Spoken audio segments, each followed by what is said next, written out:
risked his life for her. Now his stunning true identity is revealed. Matthew Kobos was one of thousands of people in attendance at the Route 91 festival in Las Vegas the night Stephen Paddock opened fire from the 32nd floor of Mandalay Bay Resort and Casino. Paddock fired hundreds of rounds over the span of 10-ish minutes. He was able to fire so rapidly due to altering his semi-automatic rifles and making them fully automatic. Kobos is the man in the now well-known picture covering up a woman from further being hurt, see below. It has now been revealed that Kobos is a U.S. Army soldier. From Daily Mail. The mystery man at the center of one of the most haunting images from the Las Vegas massacre has been revealed as a young U.S. Army soldier. WHO bravely ran into the danger zone to help others. Matthew Kobos was photographed on Sunday night lying on top of a young woman in an attempt to shield her from the barrage of bullets tearing through the air around them. Go figure, right? A hero acting like an actual hero. When the photo first emerged, it wasn't clear if the woman was dead or seriously injured. But the man WHO took it, Getty photographer David Becker, revealed on Tuesday that the couple had managed to run away seconds after the photo was snapped. However, DailyMail.com has since learned that once Kobos got the woman to safety, he then ran back into the danger zone to help others. WHO had been injured. Doesn't get more incredible than that. Good on you, Matthew. Share this article to let all Democrats know that this is why we stand for the national anthem. We stand to honor our true heroes.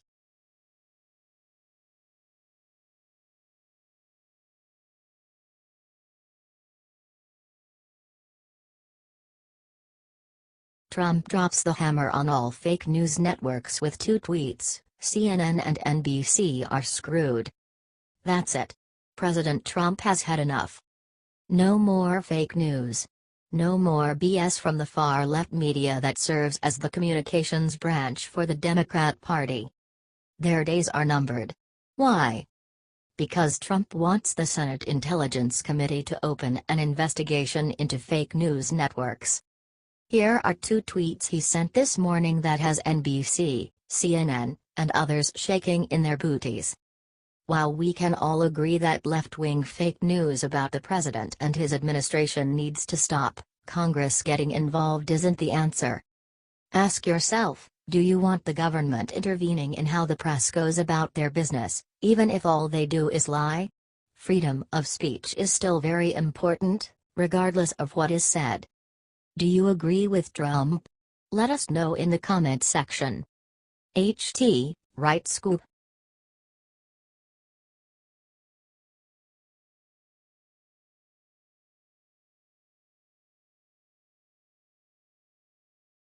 What Nancy Pelosi just said about illegals in America on live TV will make you sick. She needs help. Nancy Pelosi is quite arguably the most wacky Democrat in California. That's saying something, considering the Golden State also employs Senators Dianne Feinstein and Kamala Harris, Governor Jerry Brown, and Congressman Ted Lieu. Pelosi, the House Minority Leader, has the worst favorability rating of any member of Congress. Even Californians want her to resign, yet she refuses to listen. We all know how much Dems love them some illegals, which is why what Nancy said live on CNN last night about the parents of Dreamers isn't all that unexpected. Though, that doesn't make it right. Watch below as Pelosi thanks law-breaking parents for sneaking their kids across the border. From Free Beacon. House Minority Leader Nancy Pelosi, D., California, thanked a Dreamer's parents Wednesday for bringing him to the United States illegally. Our Dreamers, they make America dream again, Pelosi said. They're so lovely and we, frankly, owe a debt to your parents for bringing you here to be such a brilliant part of our future. It's just like a liberal to honor the lawbreakers, isn't it? If Pelosi's remarks make you mad as hell, let her know about it. Share this 10,000 times to let everyone in America know that Dems do not care about the rule of law. HT, Weasel Zippers.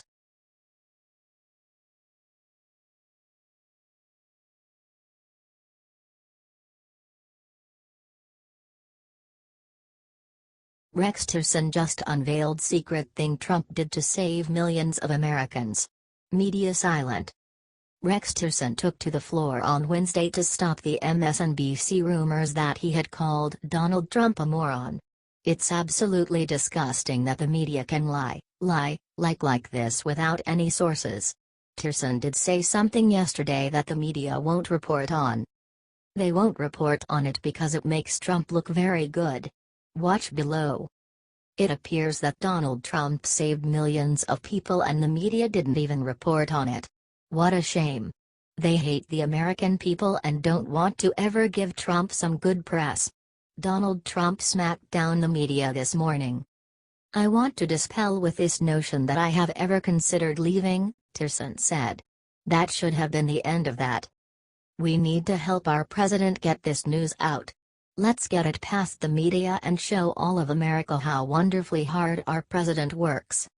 Share this to get this past the media and help our president. Thanks.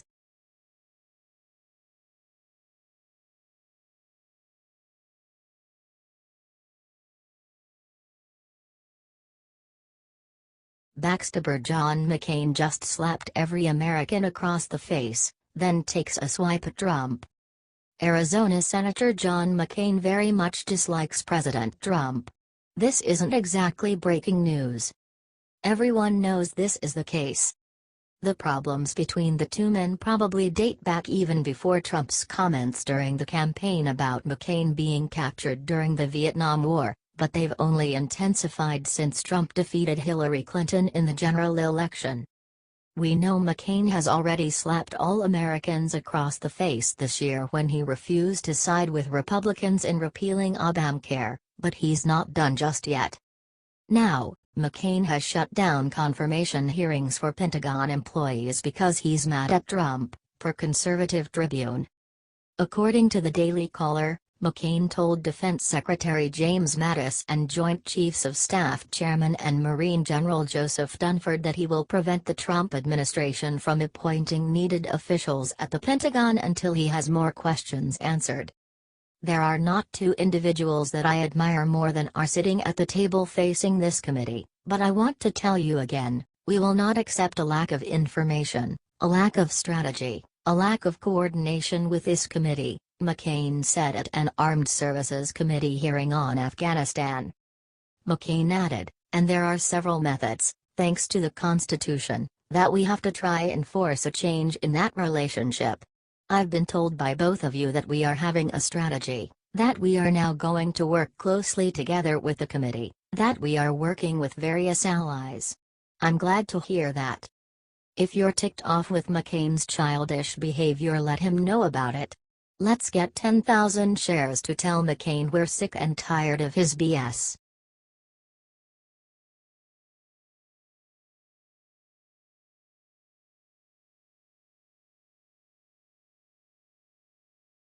The Las Vegas gunman had plans to attack something even bigger than Vegas Music Festival.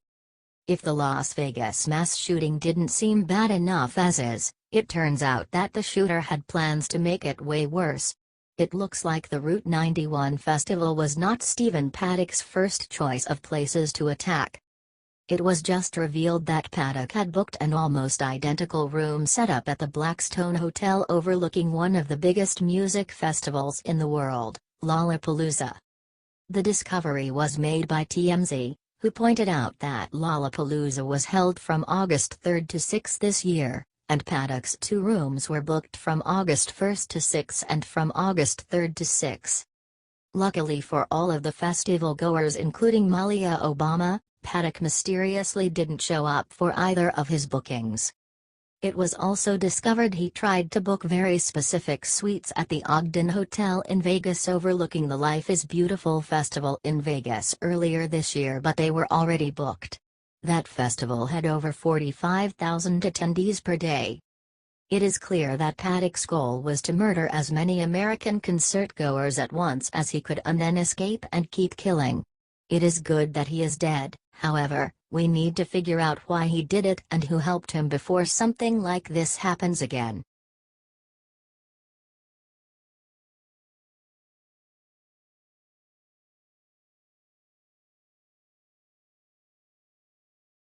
It just leaked that Las Vegas shooter had a second target during his attack. It was just leaked out that the individual music-goers at the Route 91 festival in Las Vegas may not have been the only targets of gunman Stephen Paddock. A news source told Las Vegas Review-Journal that law enforcement officers found bullet holes in aviation tanks near the Route 91 music festival. This would imply that Paddock may have been attempting to trigger a massive explosion using the jet fuel stored in the tanks. Luckily, the tanks were about 1,100 feet from the festival and none of the bullets successfully pierced them, or the 59 casualties may have ended up in the hundreds.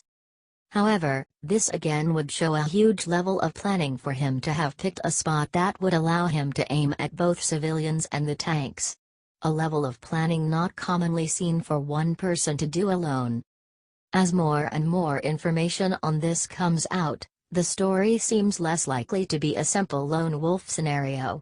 That's why it's very important to share this info out and let everyone see it for themselves.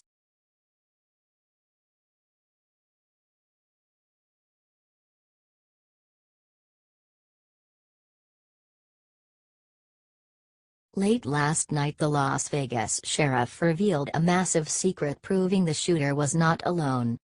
Late last night, Las Vegas Sheriff Joseph Lombardo came across a piece of evidence about Sunday's mass shooting he thought was so important he called a late-night press conference.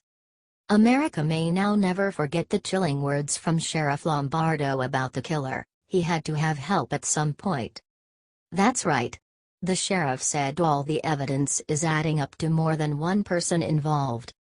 Look at the weapon obtaining, the amounts of tannerite available. Do you think this was accomplished all on his own, face value?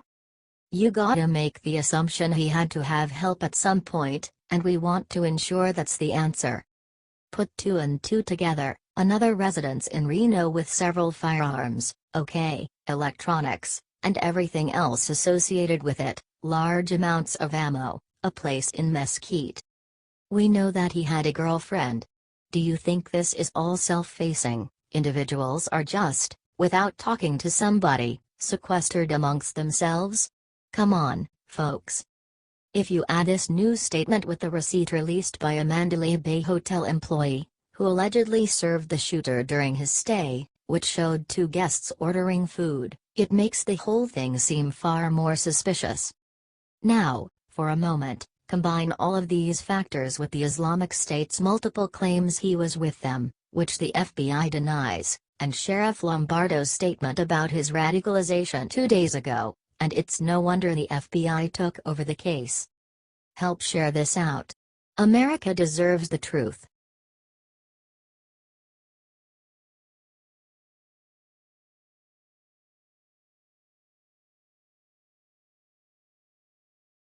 Just moments ago, this NFL protester lost a major endorsement. Football fans thrilled. Details. Cam Newton is an NFL superstar, the 2015 MVP, and normally an all-around good guy. However, like many of his peers in the No Fun League, Newton has protested against President Trump. Newton might not have kneeled, but he did raise the Black Power fist this past Sunday. From New York Times.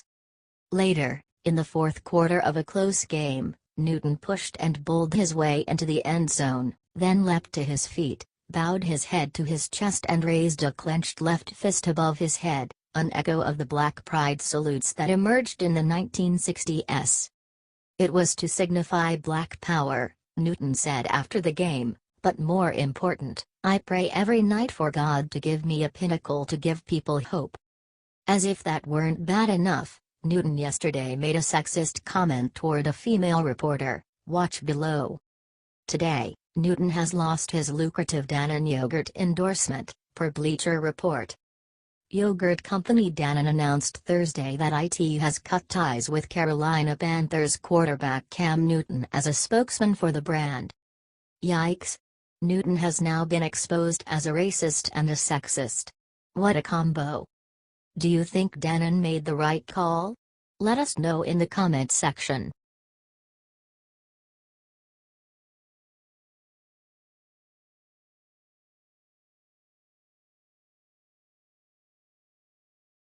Time's Up. Nancy Pelosi just got stabbed in the back by people in her own party.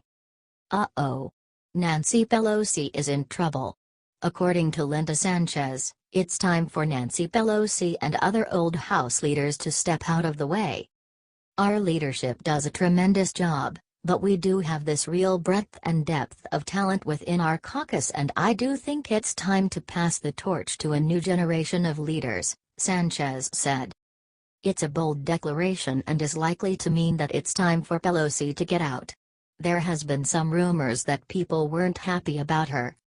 Sanchez of Whittier then made the statement in an interview with the Los Angeles Times and the Washington Post during a taping of C-SPAN's Newsmakers, which will air this Sunday. Sanchez was asked if Pelosi would keep her position if a vote were held today. There are a lot of members in our caucus and, again, everybody has their opinion. I just don't know what the answer to that is, Sanchez responded. It seems that Pelosi's time is over. Maybe Sanchez is just mad about Pelosi forgetting her that one time. Share this out everywhere if you are tired of Nancy Pelosi. The Democrats are about to eat her up. Good. That woman is cancer on American politics. Thanks for reading.